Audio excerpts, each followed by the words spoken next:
സാഹസിക യാത്രകളെ ഏറെ സ്നേഹിച്ച ആദർശിന്റെ വേർപാട് ബന്ധുക്കൾക്കും സുഹൃത്തുക്കൾക്കും നാട്ടുകാർക്കും തീരാ നൊമ്പരമായി.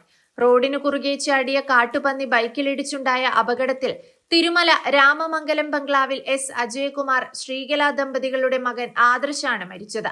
ആദർശ് ഉൾപ്പെടെ 5 അംഗ സംഘം പുലർച്ചെ 4:30 കൊടൈക്കനാലിലേക്ക് തിരുവനന്തപുരത്ത് നിന്ന് പുറപ്പെട്ടത്. കഴക്കൂട്ടം മരിയൻ എഞ്ചിനീയറിംഗ് കോളേജിലെ സഹപാഠികളായിരുന്നു ഒപ്പം. 5 പേരും വെവ്വേറെ ബൈക്കുകളിലായിരുന്നു. യാത്രയുടെ തുടക്കം മുതൽ മുന്നിലായിരുന്നു ആദർശ് എന്ന് സംഘത്തിലെ മറ്റുള്ളവർ പറഞ്ഞു. കനത്ത മഴ കാരണം വേഗം കുറച്ചാണ് വാഹനം ഓടിച്ചത്.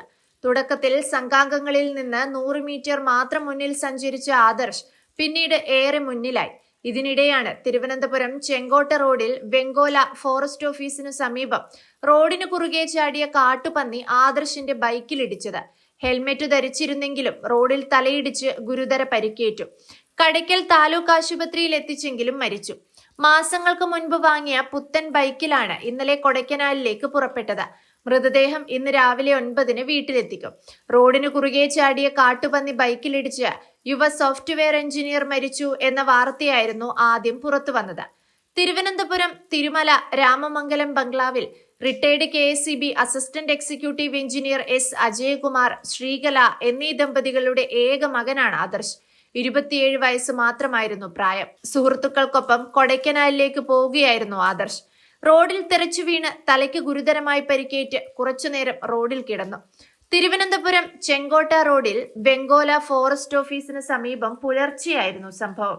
തിരുവനന്തപുരത്ത് നിന്ന് ആദർശ് ഉൾപ്പെട്ട 5 അംഗ സംഘം 5 ബൈക്കുകളിലായാണ് യാത്ര പോയത്. റോഡിന് കുറുകെ ചാടിയ കാട്ടുപന്നി ഇടിച്ച് ബൈക്കിൽ നിന്നും ആദർശ് തെറിച്ചു വീണു. കനത്ത മഴയത്തായിരുന്നു അപകടം. സംഘാംഗങ്ങൾ പിന്നിലായിരുന്നതിനാൽ അപകട വിവരം അറിഞ്ഞില്ല.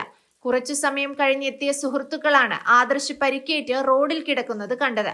തുടർന്ന് കടയ്ക്കൽ താലൂക്ക് ആശുപത്രിയിൽ എത്തിച്ചെങ്കിലും മരിച്ചു. ഇതേസമയം അപകടമുണ്ടാക്കിയ കാട്ടുപന്നി എതിരെ വന്ന കാർ ഇടിച്ച് ചത്തു. ഇടിച്ച ശേഷം നിർത്താതെ പോയ കാർ തിരുവനന്തപുരത്ത് നിന്ന് ചിതറ പോലീസ് പിന്നീട് കസ്റ്റഡിയിലെടുത്തു. ആദർശിന്റെ മൃതദേഹം പാരിപ്പള്ളി മെഡിക്കൽ കോളേജ് ആശുപത്രിയിൽ പോസ്റ്റ്മോർട്ടം നടത്തി. സംസ്കാരം ഇന്ന് 10:30 തൈക്കാട് ശാന്തി കവാടത്തിൽ. തിരുവനന്തപുരം ടെക്നോ പാർക്കിലെ സ്പെരിഡിയൻ ടെക്നോളജി പ്രൈവറ്റ് ലിമിറ്റഡിലായിരുന്നു ആദർശ് ജോലി ചെയ്തിരുന്നത്.